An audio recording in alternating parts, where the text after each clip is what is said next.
Thank you to Moft for sponsoring this video.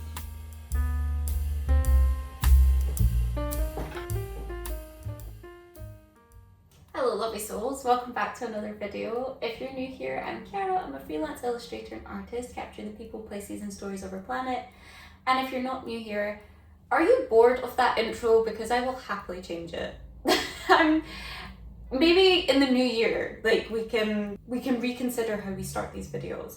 Before I dive into what this video is going to be about, this video is sponsored. What the heck?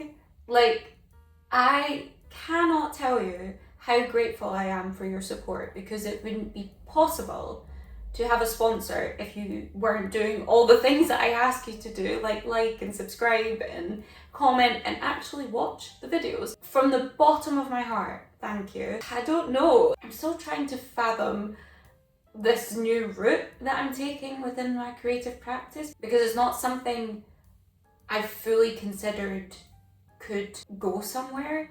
I know that sounds very self-doubted, but I don't know. I'm just very grateful, so thank you. The sponsor is making a small feature here just now, but we'll go into that more later. This video is your favorite kind from what I can see by the analytics and things, which is a paint and chat. This segment is coming from future Chiara, who created all the little paintings that you're going to see in this video. However, all of them have sold. I had a market and I like to take little mini original paintings, and the customers just rinsed me dry in the best way. I really want my artwork to go to a happy home. I am now going to be one very busy girl making more stock for upcoming markets, so you'll potentially see more painting footage very, very soon. Yeah, I answer your questions along the way. Without further ado, I hope you enjoyed the video. Don't forget to do the YouTubey things like, subscribe, comment, because obviously it does help. And yeah,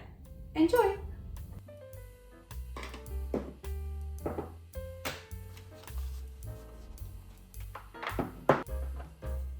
I popped a question box on my Instagram stories, and to my surprise, you guys, I don't know why it always surprises me, you asked an abundance of very varied questions. I've kind of felt like I've had to put on my agony aunt hat. So here goes nothing. I probably should have wrote a script and planned, but we're just gonna wing it, so bear with me. Okay, first up, how do you find time to create and post on different platforms? I'm finding it overwhelming. By the way, I'm also going to keep it anonymous because I'm not sure if people want their names shouted out. So really interesting question, and oh my goodness, me too. It's a lot, and you're totally normal for feeling overwhelmed, because trust me when I say, same. I'm definitely finding I have to be more organized these days. There's a lot to juggle. So structure and plan out your days. For example, can one day be devoted to filming and photography, so you do all that in one shebang? Another day for creating and planning, like that could be your day for painting, depending on what kind of creative practice you do. And how can you utilize one project across multiple platforms? That's one trick that I found really, really helpful, that you don't have to be making completely different work for every single platform. I'm feeling so overwhelmed with deadlines at the moment. Sometimes, for me anyway, it's a case of strategy and time chunking, and in other times it's asking yourself, where are your priorities? And is it so bad if something has to sit on the back burner for a little time? It can be kind of difficult putting things to the side because you feel like you have to do it all. But at the end of the day, nobody knows what you're always doing behind the screen. So nobody's missing out. And if it's really affecting you or not fulfilling you, then sometimes it's okay to put things on the back burner. I've kind of had to do that recently with certain aspects of my business, because I'm really finding it overwhelming to juggle everything. In my to-do book, I have a section that says priorities, urgent and not urgent. And for me, this helps me to view what could be a humongous mountainous task as little manageable hills. we're not summiting the whole of Everest in a day, but we can at least reach for each base camp. I feel like that's kind of been helpful for me. So I would say time chunking, and sometimes it's okay to alleviate the pressure, you know, like you don't have to do it all. How does your digital process differ from your traditional one? In so many ways.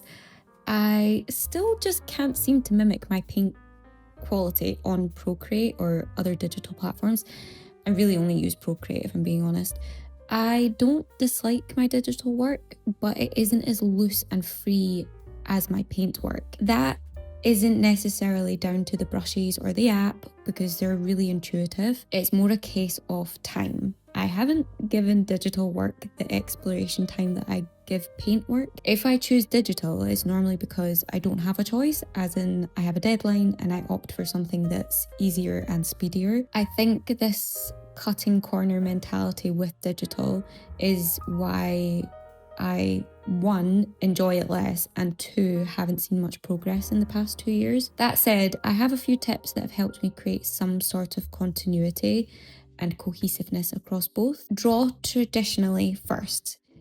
Take a picture, scan that in, and use that as your start point. This way, at least the structure and shapes are bound to appear like your traditional work. If you create in layers with traditional mediums, for example, I do a wash of ink and gouache and pencil, etc., then do the same digitally. Create in layers. Test all the brushes, change them, edit them, make them your own. Much like you would play in a sketchbook and make a mess, it's worthwhile, I think, doing the same with digital. And that is a note to myself because I should really practice more digital work. Stop it. This comment / question was really sweet and I'm blushing. I binge your YouTube videos all the time. I love them. You've inspired me to start. Could you share what equipment, programming, tripods, etc. you use? I don't know where to begin. Thank you. Love, Tasha. Oh, I said I wasn't going to say anybody's names. Well, okay, Tasha, aren't you the sweetest? Thank you so much. Okay, I feel like every YouTuber is going to scream at their screens when I say this. I film with my iPhone. I know. Look, it's a huge investment, both time, money, and dare I say dignity? Can I say that? To share on YouTube. And whilst this definitely feels like a path I see for a long duration, I also can't say for sure because it is very time consuming. And I suppose at the beginning, the benefits or the financial stability from YouTube is very little. I don't know. I feel reluctant to throw all my eggs into one basket. And with that disclaimer out there, yes, I use my iPhone 17 Pro, a tripod that I found on Amazon. I use Adobe Premiere Pro to edit my videos. I actually really enjoy that whole program. There's so many buttons. It makes me really excited because I'm like, oh, this is like a whole other world. And as of very recently, a new addition to my camera / filming setup is my trusty little Moft case, who are the sponsor of today's video. For those of you that don't know who Moft are, they create portable, compact, and purposeful technology accessories to make our on-the-go working and living that bit easier. Moft, which stands for Mobile Office for Travellers, offer a range of products including invisible laptop stands, phone stands, and cases that double as stands, all designed to be lightweight, foldable, and practical. And as somebody that cannot stand fuss or faff, I have fallen in love with my little Moft invisible tripod, and not because it's the prettiest butter yellow colour you have ever seen, but because it's so well designed. I've actually filmed a huge chunk of this video using the Moft tripod. Because it's easy to set up, it means that I can get those close-up shots without having a clunky tripod getting in my way, especially because I find it distracting having too many things around me whilst I'm painting. If you don't know by now, I really don't like filming out and about, and this is so slim, so discreet, no one would be any the wiser if you were filming or not. So it is absolutely perfect for my fellow shy girlies out there. And if you're on the hunt for a cute creative gift, or you want to just level up your phone filming like I did, then I'd highly recommend having a look at their website, especially because they're going to be having a very big sale. I've also been ever so kind to gift 3 of my audience members their own little invisible tripod. So if you would like one, then drop a comment below. You'll be in for a chance to win one. Why not make your phone that little bit prettier and your workflow that whole lot easier? Thank you again, Moft, for sponsoring this video.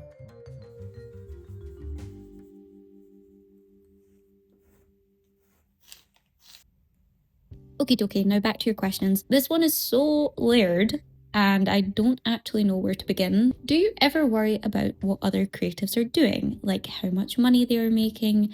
How are they getting the jobs that they're getting? I'm 6 years in and I still feel like I'm at the very beginning. Okay. I too am almost 6 years in and I still feel like I'm at the very beginning as well. It's a tricky one to answer, not knowing the full context. But what I would say is that your path is your own. And oh God, I know it's going to sound woo-woo, but please hear me out. The minute I begin to fret about what or where others are in their careers or even in their life, I completely lose focus of my own. Suffice to say, it also low-key makes me very anxious and feel like I'm not enough, to the point where I want to just pack it all in. Do I catastrophize? Quite possibly. It's innately human of us to compare, but it's what you do with those feelings of jealousy or worry that count. As for feeling like you're still at the very beginning, perspective is key here. Like, to me, that's an exciting feeling because that means that you're always learning. The job is never the same. You get to wake up every day and feel like a student, which I think could be quite a nice thing if you let it be in your head. However, of course, I worry about everything that you've said in your question. But I have gone through like a year now of therapy and I'm slowly learning ways that I can shift how I view these worries. It just takes time, and really worrying about what other people are doing or why creatives are getting the jobs that they are isn't going to then help you get the jobs. Instead of worrying about it, just ask people questions. I really struggled with pricing my work for ages, and would go to people that have been in the industry so much longer than me and just ask. Some people can be a little bit standoffish with sharing what they make or how they get work. Sometimes even people gatekeep information. But there's a whole world out there where there are people sharing this information, and you can better your knowledge of the industry just by asking people. Really, you've got nothing to lose. It's not embarrassing to ask questions, and if it's really getting you down or it's making you think that you're doing the wrong thing, then how can you shift that perspective to work in your favor rather than it pulling you into the pits of despair? Because I have been there, I still go to those places, and it doesn't help. Even people like myself, just reach out and ask me. From what you've probably seen from my platforms, I am more than willing to overshare because I don't know, life's too short. I can't be bothered with being competitive with people out there. This industry is hard enough as it is. I'd rather be somebody within this industry that people feel like they can come to. I just feel like everybody's on the same level, but for some reason, sometimes people can have this like superiority to them, or we imagine that these people would never reply to us because we think that they're above us in some way. But that is not the case. We're all just trying to do our best. Please don't fret, please don't worry about what other people are doing, because your path is your own and you will definitely find your feet.